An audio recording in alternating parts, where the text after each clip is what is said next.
బీసీల పేరుతో ధర్నా చేయాలని నిర్ణయించిన బీఆర్ఎస్ కవితకు టీపీసీసీ అధ్యక్షుడు మహేష్ కుమార్ గౌడ్ కొన్ని ప్రశ్నలు వేసి సమాధానం చెప్పాలని డిమాండ్ చేశారు.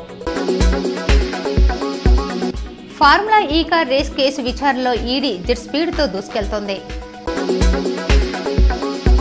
రైతు భరోసాపై ఏర్పాటైన కేబినెట్ సబ్ కమిటీ భేటీ ముగిసింది.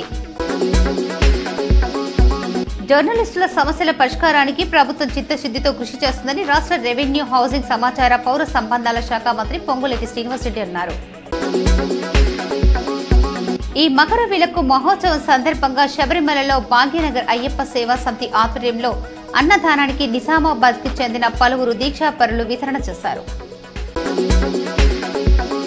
టీచర్ అర్హత టెస్టు టెట్ పరీక్షలు నేటి నుంచి ప్రారంభమయ్యాయి. సంక్రాంతి తర్వాత సీఎం రేవంత్ రెడ్డి వరుసగా విదేశీ యాత్ర చేపట్టనున్నారు. 10 రోజుల పాటు 3 దేశాల్లో పర్యటిస్తారు.